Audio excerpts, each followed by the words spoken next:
नमस्कार, घड़ी में 9 बजने वाले हैं। वक्त हो गया है आपके favourite morning prime time show 9 बज गए का। आपके साथ हूं मैं नेहा बातम। इस बुलेटिन में होगी हर वो खबर जिसका सीधा सरोकार आपसे है। बुलेटिन में बात होगी किसान आंदोलन की। आंदोलन को लेकर ताजा अपडेट हम आपको दिखाएंगे, लेकिन कल के चक्का जाम की क्या तैयारी है इसकी भी ग्राउंड रिपोर्ट होगी। साथ ही बताएंगे कि कैसे राकेश टिकैत ने एमएसपी को लेकर एक नया फॉर्मूला दिया है। लेकिन शुरुआत करेंगे 26 जनवरी को लाल किले में हुए बवाल के एक्सक्लूसिव वीडियो के साथ।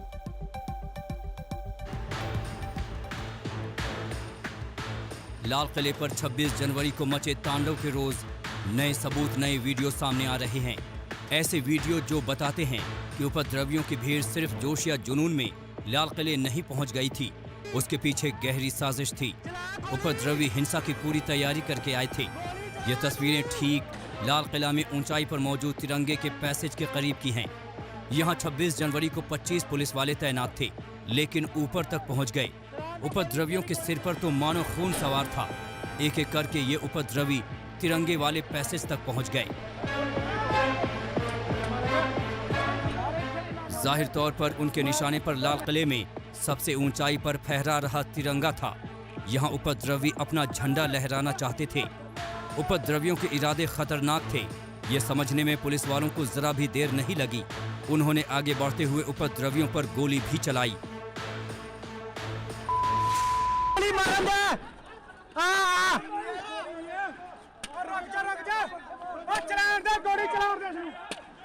चला गोली, गोली चला तू चला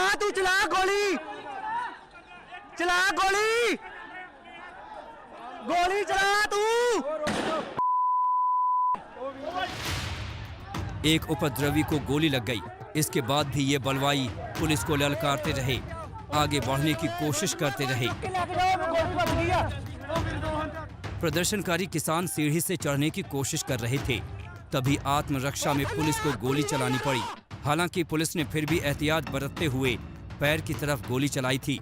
आकाशप्रीत नाम के शख्स को पुलिस ने बाद में हिंसा में गिरफ्तार किया था।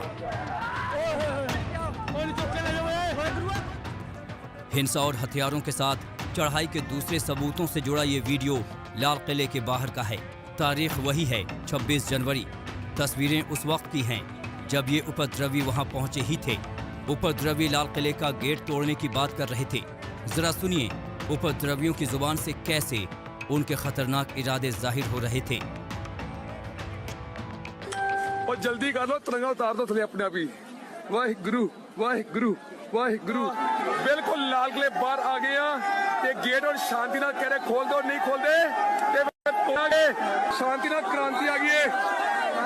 पहला शांति है, फिर क्रांति। गेट तोड़ांगे ना, स्टेडियम खोल ना मारांगे जे प्यार नहीं नंदे लगे। मान लो प्यार नाल फिर हथियार है, हथियार है, प्यार है, फिर हथियार है।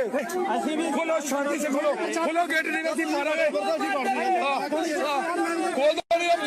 दो, ठीक है, छोड़ दो।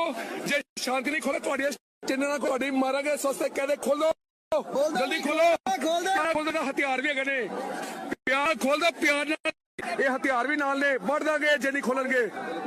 बस अरे डंडे तैयार रख लो, डंडे तैयार रख लो। प्यार है फिर हथियार है, प्यार नाल नहीं खोलेंगे, हथियार नाल खोलेंगे। डंडे मारे सिर च स्टेन ना खोके ना मारेंगे जे नहीं मनणगे ता। बेखौफ उपद्रवियों ने यहाँ एक पुलिसकर्मी को घेर लिया था और उसको लगातार धमका रहे थे। बार बार ये उपद्रवी बता रहे हैं कि उनके पास हथियार हैं। जल्दी खोलो, हथियार भी है। ये सारी फुटेज दिल्ली पुलिस की क्राइम ब्रांच ने इनको जांच के लिए भेजा है। अरविंद ओझा के साथ तंसीम हैदर, आज तक। 26 जनवरी को लाल किले में जो कुछ हुआ वो शर्मनाक था। इससे जो भी कसूरवार हैं उन्हें बख्शा नहीं जाना चाहिए। बढ़ते हैं अगली खबर की ओर। 72 दिन से चल रहे किसान आंदोलन का एक बड़ा मुद्दा एमएसपी का है। पहली बार बीकेयू नेता राकेश टिकैत ने एमएसपी को लेकर एक फॉर्मूला पेश किया है। टिकैत ने यह फॉर्मूला आज तक के खास कार्यक्रम सीधी बात में दिया। सीधी बात आप कल रात 8 बजे देख सकते हैं। क्या है यह फॉर्मूला, देखिए इस रिपोर्ट के जरिए।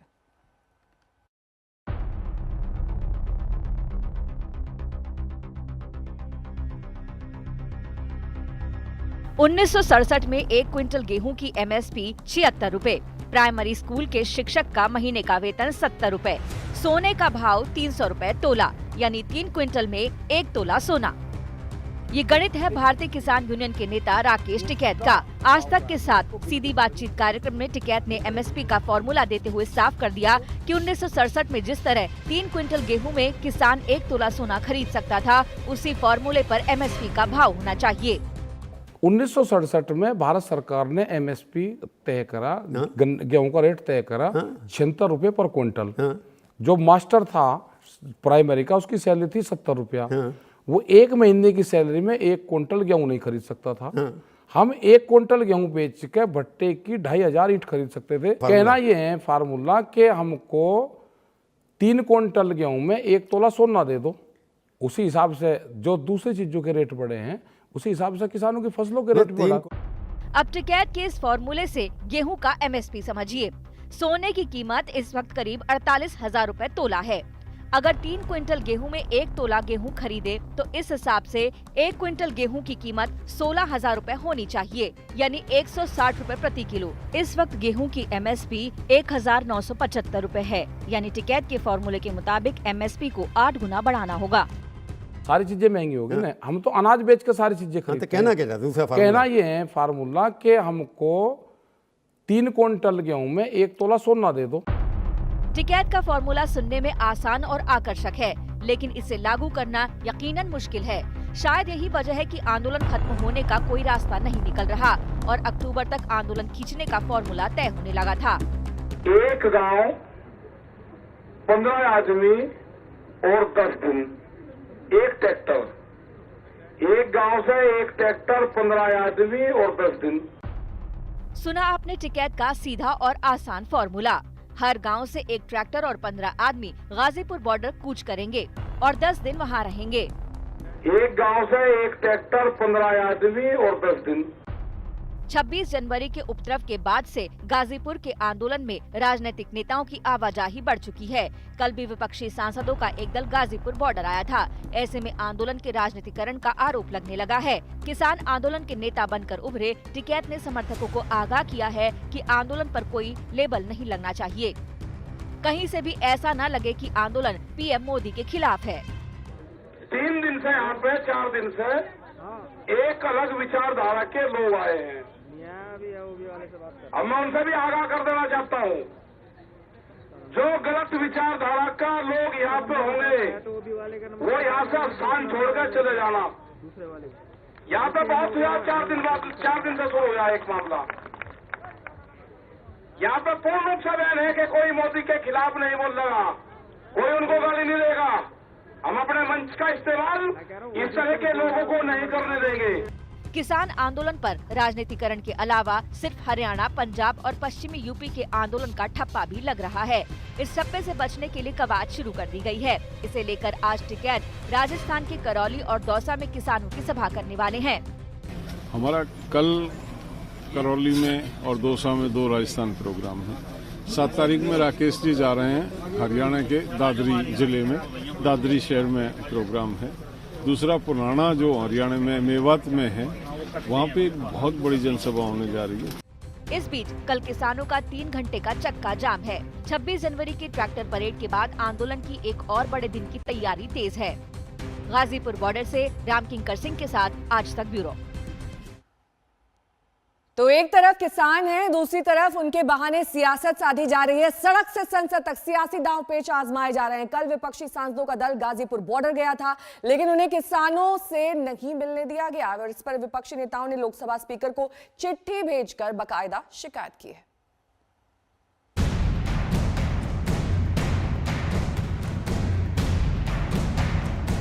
सड़क से संसद तक किसान आंदोलन पर घमासान मचा है। अब सियासत और धारदार होने जा रही है। 3 रोज से लोकसभा और राज्यसभा में किसानों के मुद्दे पर रह रहकर हंगामा हो रहा है। चर्चा राष्ट्रपति के अभिभाषण पर हो रही है, लेकिन घूम फिर कर बात किसानों की हो रही है। लेकिन विपक्ष अब चाहता है कि अलग से इस मुद्दे पर विस्तार से चर्चा हो। 10 से ज्यादा विपक्षी दलों ने लोकसभा अध्यक्ष को चिट्ठी लिखकर किसान मुद्दे पर अलग से चर्चा की मांग की है। विपक्ष के सांसदों ने अपनी चिट्ठी में किसानों को हो रही दिक्कतों का भी जिक्र किया और उनसे नहीं मिलने देने की शिकायत भी की। इससे पहले विपक्षी दलों ने गाजीपुर जाकर किसानों से मिलने की कोशिश भी की थी। और जिस तरह का माहौल हमने देखा वो बहुत चिंताजनक था और हम सिर्फ किसानों को मिलने के लिए गए, लेकिन हमें कोई परमिशन नहीं दी गई, हमें रोका गया, टोका गया। और जो परिस्थिति वहाँ देखी, जिस तरह का माहौल था, वो देश के हित के लिए नहीं है और हमारी कोशिश रहेगी कि कुछ सुलह निकले। दिल्ली की सरहदों पर कीलबंदी जैसे कदमों को लेकर विपक्ष ने गृह मंत्री अमित शाह को भी चिट्ठी लिखी है। सांसदों के गाजीपुर बॉर्डर जाने के बाद एनसीपी सुप्रीमो पवार ने सरकार को निशाने पर लिया। समस्या हल करने की इनकी तैयारी नहीं।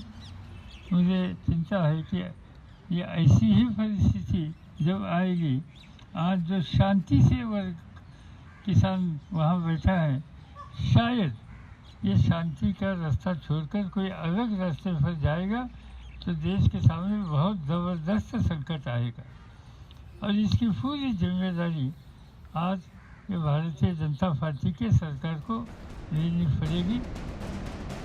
पीएम नरेंद्र मोदी सोमवार को राज्यसभा में राष्ट्रपति के अभिभाषण के धन्यवाद प्रस्ताव पर बोलेंगे।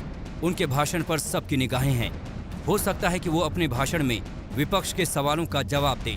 संजय शर्मा के साथ आज तक ब्यूरो। दरअसल अभी जो चर्चा चल रही है वो राष्ट्रपति के अभिभाषण पर धन्यवाद प्रस्ताव को लेकर है। विपक्ष की ये मांग है कि कृषि कानून पर अलग से चर्चा की जाए, लेकिन बीजेपी का कहना है और राज्यसभा में जब विपक्ष चर्चा कर रहा है तो लोकसभा में दिक्कत क्यों हो रही है?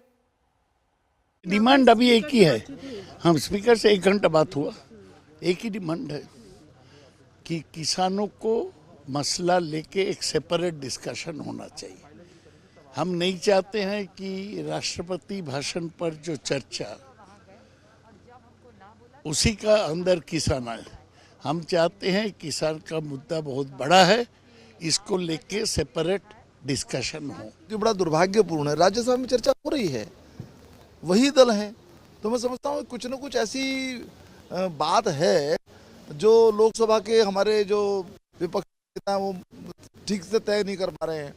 चर्चा होनी चाहिए, लोकसभा के अंदर भी चर्चा होनी चाहिए और राष्ट्रपति जी के अभिभाषण पर चर्चा न होना ये एक प्रकार से बड़ा अवमानना भी है। सवाल ये है कि क्या किसानों के बहाने भारत को बदनाम करने की कोई ग्लोबल साजिश चल रही है? क्लाइमेट एक्टिविस्ट ग्रेटा थनबर्ग के एक ट्वीट से कल से बवाल मचा हुआ है। हालांकि ग्रेटा ने उस ट्वीट को डिलीट कर दिया, लेकिन ग्रेटा ने जो टूल किट शेयर की थी उससे भारत विरोधी एजेंडे की साजिश का खुलासा हुआ है।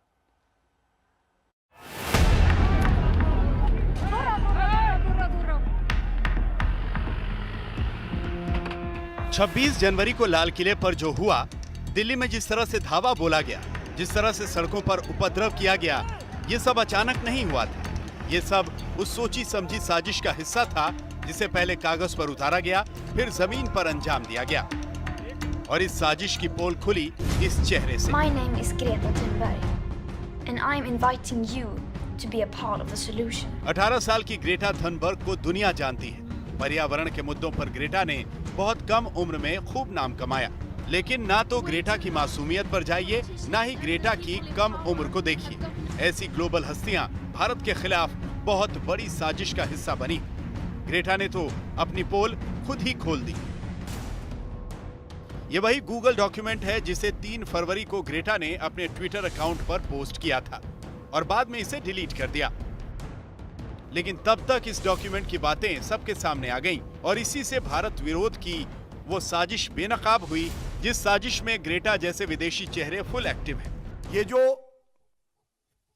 अराजकता की स्कूल किट डाली गई, इससे एक बड़ा खुलासा ये हुआ, छोटा मोटा नहीं, बहुत बड़ा षड्यंत्र हमारे लोकतंत्र के खिलाफ किया जा रहा है।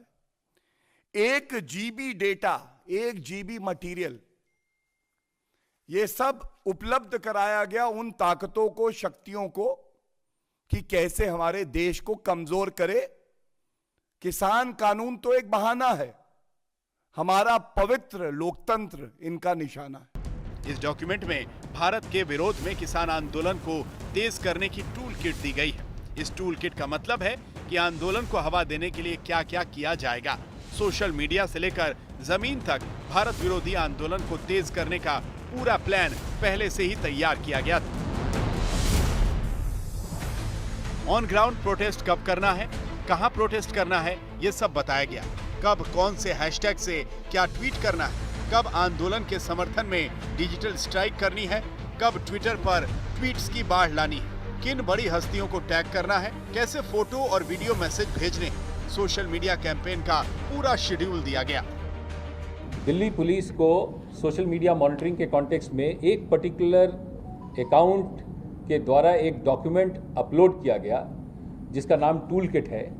उस टूल किट को एक पर्टिकुलर प्रो खालिस्तानी ऑर्गेनाइजेशन है जिसका नाम पोएटिक जस्टिस फाउंडेशन है, इसके द्वारा इसकी ऑथरशिप दिखाई गई है और इस डॉक्यूमेंट में एक एक्शन प्लान डेलिनेट किया गया है।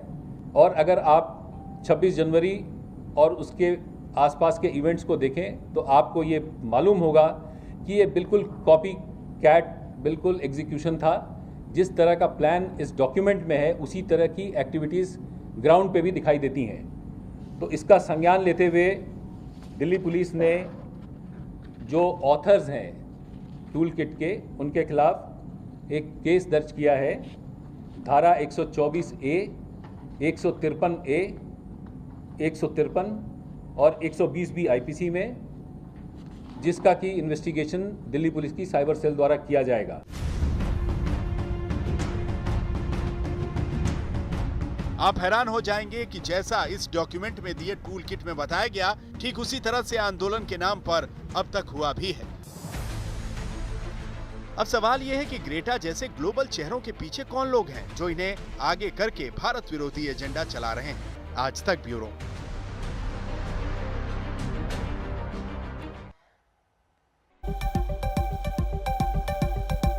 ब्रेक के बाद एक बार फिर आप सभी का स्वागत है। इस वक्त की बड़ी खबर क्रिकेट जगत से जुड़ी हुई है, जहां पर भारत और इंग्लैंड के बीच थोड़ी देर में 9:30 बजे से टेस्ट मैच शुरू हो रहा है। इंग्लैंड ने टॉस जीतकर पहले बल्लेबाजी का फैसला लिया है। ये टेस्ट इंग्लैंड के कप्तान जो रूट के लिए भी खास है। आज वो चेन्नई में अपना 100वां टेस्ट खेलेंगे।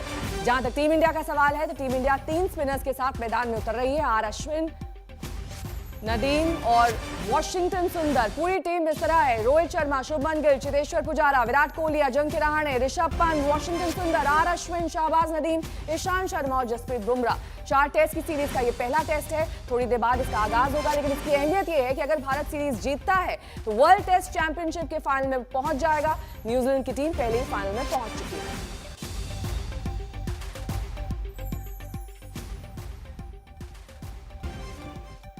वक्त एक छोटे से ब्रेक का हौसला है। ब्रेक के उस पार 100 शहर 100 खबर। देखते रहिए आज तक।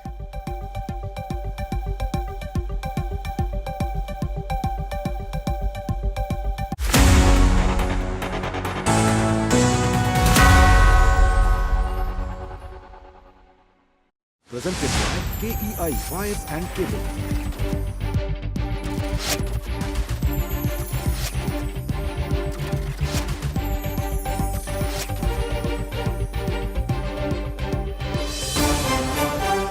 पहलवान जैसी ताकत, साइंटिस्ट जैसा तेज दिमाग, स्वस्थ हृदय, आंखों की ज्योति, लंबी आयु और ग्लोइंग स्किन के लिए गाय का घी ही सर्वश्रेष्ठ है। लेकिन ये फायदे तभी हैं जब घी शुद्ध हो। पतंजलि गाय का शुद्ध देसी घी खाइए, अपने मासूम बच्चों और परिवार को मिलावट के जहर से बचाइए। जिनका गला सेंसिटिव होता है उन्हें मेरी यही राय होती है, बैक्संस थ्रोट एड अपनाएं, ये आपकी इम्यूनिटी बढ़ाता है। बैक्संस होम्योपैथी, भारत की नंबर 1 स्वदेशी होम्योपैथिक कंपनी।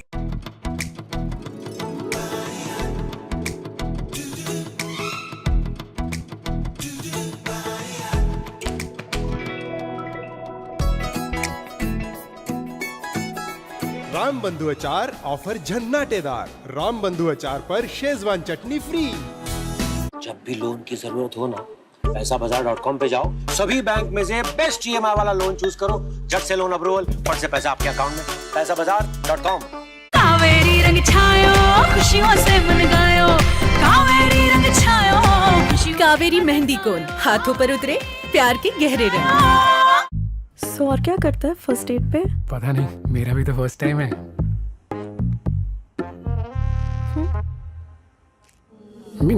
मिंट नहीं है, हिंट है। बुद्धू। मिंट चौकॉन, मिंट सांसों को ताजा करे, चॉकलेट मूड बनाए, मिंट नहीं हिंट है। दौड़ेगा भागेगा, बाबा ऑल सीजन्स के लिए कुछ भी करेगा। I am a man of all seasons.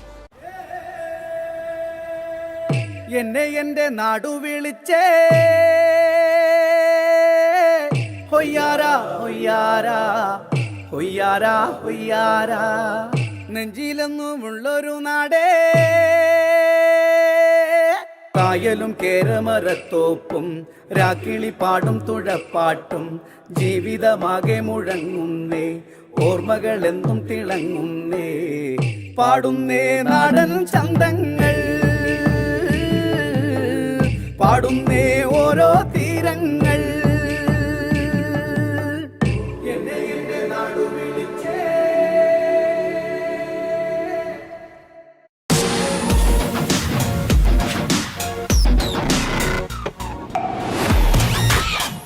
Add sparks to your life. बस गए, गेम टाइम। इन छोटे पलों में और भी खुशियां भरिए वेकफील्ड कस्टर्ड के साथ। Wakefield, wake up life's little moments. जो थिरकते हैं अपने ही सपनों की धुन पर, उन्हें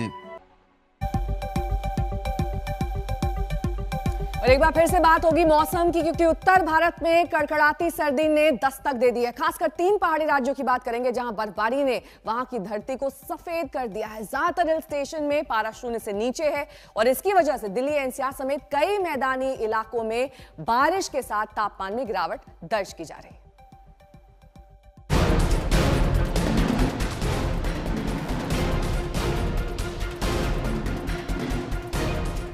चंद दिनों की हल्की सुस्ती और नरमी के बाद मौसम ने फिर से सर्द तेवर दिखाने शुरू कर दिए हैं।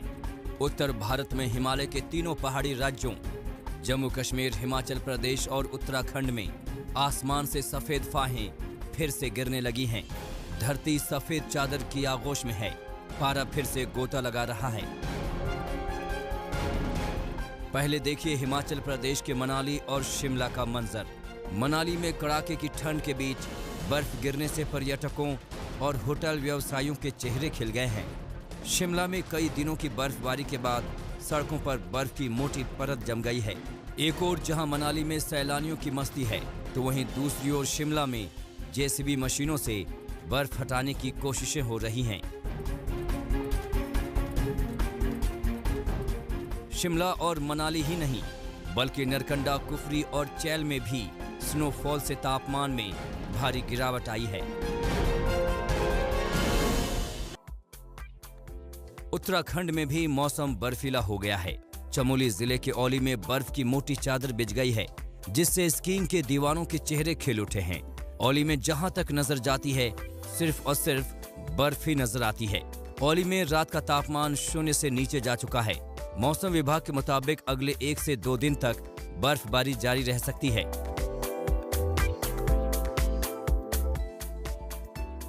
जम्मू कश्मीर में भी बदलते मौसम की वजह से बर्फबारी का दौर शुरू हो गया है। उधमपुर जिले के मशहूर हिल स्टेशन पटनी टॉप पर फ्रेश स्नोफॉल हुआ है, जिसके बाद वहां कई इंच तक बर्फ जम गई। इसके अलावा श्रीनगर घाटी और ऊंचाई वाले इलाके जैसे गुलमर्ग और पहलगाम में भी भारी बर्फबारी हुई है। गुलमर्ग में न्यूनतम तापमान -6.4 डिग्री दर्ज हुआ। कुदरत का इशारा साफ है, अभी कुछ दिनों तक मौसम इन तीनों राज्यों में यूं ही सर्द बना रहेगा, जिसका सीधा असर उत्तर भारत के मैदानी राज्यों में होगा। दिल्ली एनसीआर समेत पंजाब और हरियाणा में बारिश हुई और तापमान में भी गिरावट देखी जा रही है। औली से कमल नैन सिलोड़ी, मनाली से मनविंदर अरोड़ा और श्रीनगर से शुजाउल हक के साथ आज तक ब्यूरो। तो अच्छी खबर यह है कि दिल्ली में आज से 5 से 9वीं और 11वीं क्लास के छात्रों के लिए स्कूल खुल गए हैं। इससे पहले 18 जनवरी से 10वीं और 12वीं कक्षाओं को छात्रों के लिए खोल दिया गया था। अब दूसरे चरण में 9वीं और 11वीं के लिए स्कूल खोले गए हैं। स्कूलों में कोविड प्रोटोकॉल का पालन किया जा रहा है।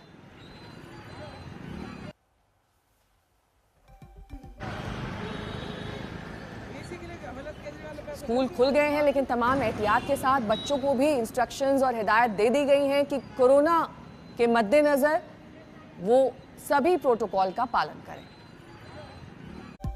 9 बज गए। मेरे साथ अभी के लिए बस इतना ही, लेकिन देश और दुनिया की तमाम खबरों के लिए आप बने रहिए हमारे साथ, देखते रहिए आज तक।